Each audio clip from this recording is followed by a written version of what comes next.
আসসালামু আলাইকুম, কেমন আছেন সবাই? আশা করি সবাই ভালো আছেন। বর্তমানে সৌদি আরবে যারা আসবেন তাদের তাকামুল সার্টিফিকেট 100% লাগবে, এটা ধরে রাখুন। সেটা যে কোনো পেশারই হোক না কেন। আমরা একটা বিষয় নিয়ে বিভ্রান্তের মধ্যে আছি যে লোড আনলোড এবং ক্লিনার ভিসা, এই দুইটা ক্যাটাগরির ভিসার জন্য কিন্তু লোড আনলোড ভিসার এই তাকামুল সার্টিফিকেট লাগার সম্ভাবনা অনেকাংশে বেশি। সৌদি আরবের মানব সম্পদ মন্ত্রণালয় থেকে যেই অফিসিয়াল যে তথ্যটি তারা প্রকাশ করছে গত 3 দিন আগে, আজকে থেকে গত 3 দিন আগে, সেখানে বলা আছে যে জুনের 18 তারিখে তারা এই সৌদি আরবের দক্ষ কর্মী নিয়ে আসার জন্য তারা উদ্যোগ নিছে। আর সেখানে তাকামুল সার্টিফিকেট অর্থাৎ দক্ষ সার্টিফিকেট 100% লাগবেই। তো এখন বর্তমানে যেটা তারা অফিসিয়ালিভাবে ডিক্লারেশন দিছে, আপনারা স্ক্রিনে ফলো করেন। এখানে এই দক্ষ কর্মীদের মধ্যে 3টা স্তরে ভাগ করা হয়েছে, 3 ভাগে বিভক্ত করা হয়েছে।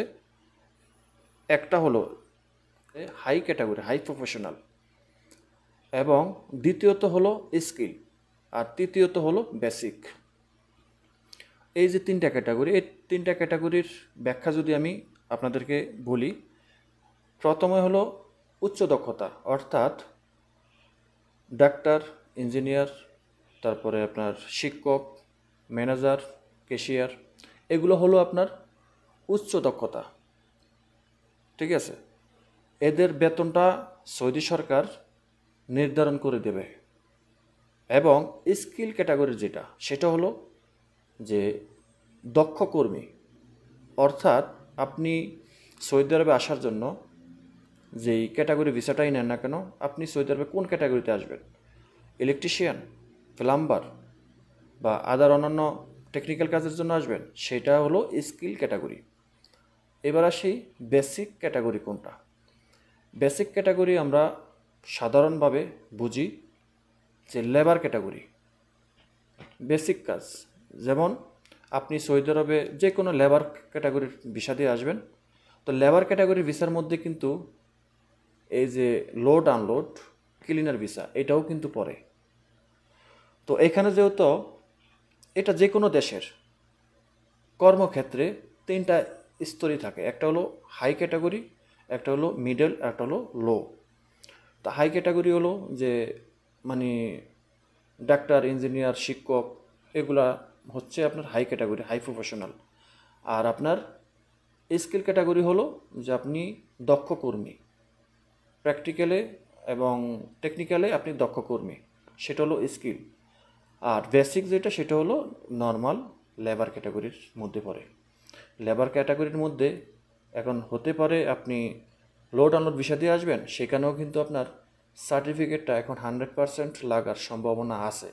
কারণ সৌদি আরবে এখন যদি বলে যে শুধু দক্ষ কর্মীদের ক্ষেত্রে স্কিল সার্টিফিকেট লাগবে বা দক্ষ সার্টিফিকেট লাগবে, তাহলে সেই ভিসাগুলো সৌদি আরবের কোনো কোম্পানি তুলবে না। যেই ভিসাটার জন্য তাকামুল সার্টিফিকেট লাগে না, সেই ভিসাটাই সৌদি আরবের থেকে তোলা হবে, এটা মনে রাখবেন। কাজেই লোড আনলোড ক্যাটাগরির ভিসা 100% তাকামুল সার্টিফিকেট লাগবে, এটা ধরে রাখুন। যদি আল্লাহ তাআলা কোনোভাবে রহমত করে তাহলে তো হলোই, কিন্তু হওয়ার কোনো সম্ভাবনা নাই, কোনো চান্স নাই। আর ক্লিনার ভিসার জন্য সেখানেও কিন্তু দক্ষ কর্মীর সার্টিফিকেট লাগবে, সেখানেও কিন্তু সার্টিফিকেটটা লাগবে। তো স্কিল ক্যাটাগরির সার্টিফিকেটটা কিন্তু একটু ভারী, আর বেসিক ক্যাটাগরির, লেবার ক্যাটাগরির সার্টিফিকেটটা কিন্তু একটু নর্মাল। তো এখানে দেখেন বেতনও কিন্তু ধার্য করা হবে। সৌদি সরকার থেকে বলা হয়েছে, মানব সম্পদ মন্ত্রণালয় থেকে বলা হয়েছে যে এই যে 3টা ক্যাটাগরি, 3টা ভাগে বিভক্ত করছে, 3টা ক্যাটাগরিতে এই বেতন সরকার নির্ধারণ করে দিবে, সর্বনিম্ন বেতনটা নির্ধারণ করে দিবে। তার মানে আমি যদি আপনাদেরকে এক্সাম্পল বলি, যেমন একজন ডাক্তার, ইঞ্জিনিয়ার, শিক্ষক সৌদি আরবে আসবে শিক্ষকতা করার জন্য বা ডাক্তারি করার জন্য, তার বেতনটা যদি হয় সৌদি আরবের 20,000 রিয়াল, তাহলে একজন স্কিল ক্যাটাগরির কর্মীর বেতনটা যদি করে সর্বনিম্ন 1500 রিয়াল, সর্বোচ্চ যেটা দেওয়া পারে কোম্পানি, কিন্তু সর্বনিম্ন 1500 রিয়াল যদি করে, তাহলে বেসিক ক্যাটাগরির যে লেবার ক্যাটাগরির যে ভিসাগুলো, সেই ভিসাগুলো দিয়ে যদি আপনি সৌদি আরবে আসেন, তাহলে সেখানে আপনার বেতনটা কত করতে পারে? সে বেতনটা 1200 বা 1400 করলো, কিংবা 1300 করলো। আমি এক্সাম্পল বাস সাপোজ বলতেছি, আসলে কত করবে এটা তো জানি না, যখন করে তখন আমরা জানতে পারবো। তো এখন আপনারা যদি এই লেবার ক্যাটাগরির ভিসা দিয়া সৌদি আরবে আনে, সেটা তাকামুল সার্টিফিকেট দিয়ে হোক কিংবা তাকামুল সার্টিফিকেট ছাড়াই হোক, যদি বলে যে তাকামুল সার্টিফিকেটটা লাগবে না বেসিক ক্যাটাগরিতে, তাহলে আপনারা সেই ভিসাটা দিয়ে আনবো, আইনে আপনারা দিয়া হাই প্রফেশনাল কাজগুলো করাবে। অর্থাৎ যে স্কিলের যে কাজগুলো, সেই কাজগুলো আপনি যদি জানেন তাহলে আপনাদের সেই কাজটা করাবে, আপনারা কিন্তু সেই বেতনটা দিবে না। এখানে আরও অনেক হিসাব নিকাশ আছে, কারণ এটা শ্রম বাজার। অনেকেই ভিডিও দেখেন কিন্তু কথা না বুঝে কমেন্ট করেন। কমেন্ট করার আগে একটু ভেবেচিন্তে কমেন্ট করবেন, কথাগুলো কি বলি। তো এই যে আপনারা যে বেসিক ক্যাটাগরিতে আপনার যদি তাকামুল সার্টিফিকেট দিয়েও আনার পর আপনাকে দিয়ে কিন্তু ওই যে স্কিল ক্যাটাগরির কাজটা করাতে পারবে না, করালেও আপনাকে ওই বেতনটাই দিতে হবে, ঠিক আছে? কিন্তু ওই বেতনটা কি আপনাকে দিবে? অবশ্যই না, কারণ আপনার স্কিল অনুযায়ী বা আপনার সার্টিফিকেট অনুযায়ী আপনার সরকারি নির্ধারণ করা যে স্যালারিটা, সেই স্যালারিটাই দিবে কোম্পানি। আপনার দিয়ে দেখা গেছে আপনি ইলেকট্রিশিয়ানের কাজ জানেন, আপনার ইলেকট্রিশিয়ানের কাজ করাবে, কিন্তু আপনার ক্যাটাগরিটা হলো কি বেসিক ক্যাটাগরি। এটা শ্রম বাজার। শ্রম বাজারে অনেক কিছু চিন্তা ভাবনার বিষয় আছে, অনেক কিছু মানে ভেবে চিনতে ডিসিশন নেওয়ার বিষয় আছে।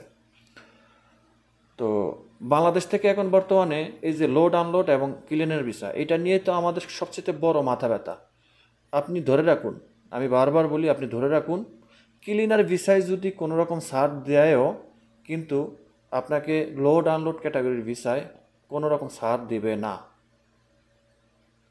কারণ সৌদি আরবে বাংলাদেশের জন্য যত ভিসা তোলা হয়, তার মধ্যে থেকে আপনার প্রায় 85% ভিসাই হলো লোড আনলোড। এখন এখানে যদি লোড আনলোড ক্যাটাগরিতে এবং ক্লিনার ভিসাতে যদি ছাড় দেয়, তাকামুল সার্টিফিকেট বাধ্যতামূলক নয়, এরকম যদি ডিক্লারেশন মানব সম্পদ মন্ত্রণালয় থেকে দেয়, তাহলে প্রত্যেকটা কোম্পানি এই ভিসার মধ্যে ঢুকবে, এই ভিসার ভিতরে ঢুকবে। কারণ এখানে কোনো প্যারা নাই, এখানে কোনো সার্টিফিকেট নেই, এখানে কোনো কর্মীর জন্য ঝামেলা নাই, এবং এখানে বেতন যা মন চায় তাই দেওয়া যাবে না। এখানে যেমন স্কেল তেমন সরকারি নির্ধারণ করা বেতনটাও থাকবে সামনের দিকে। সৌদি আরবে যারা আছে তাদের ক্ষেত্রেও কিন্তু এটাই হবে সামনের দিকে। যারা সৌদি আরবে আমরা আছি, আমাদের মধ্যে যাদের এই সিবি নাই বা সার্টিফিকেট নাই, তাদেরকেও কিন্তু সার্টিফিকেট সংগ্রহ করতে হবে।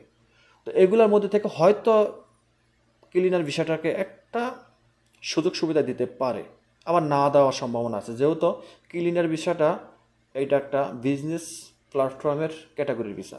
ক্লিনার ভিসাটা কিন্তু কোম্পানির ভিসা, এটা কোনো ডোমেস্টিক ক্যাটাগরি না।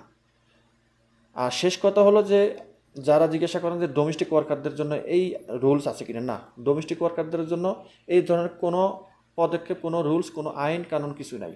ডোমেস্টিক ওয়ার্কারদের জন্য পূর্বের সিস্টেম, একই সিস্টেম আছে, ঠিক আছে? বর্তমানে তাকামুল সার্টিফিকেট যাদের লাগবে সেটা একমাত্র কোম্পানি লাইসেন্সভুক্ত যারা আছে তাদের জন্য, ঠিক আছে? সবাই ভালো থাকবেন, ভিডিওটা শেয়ার করে দিবেন, চ্যানেলটা সাবস্ক্রাইব করে পাশে থাকা বেল আইকনটা অন করে দিবেন। আল্লাহ হাফেজ।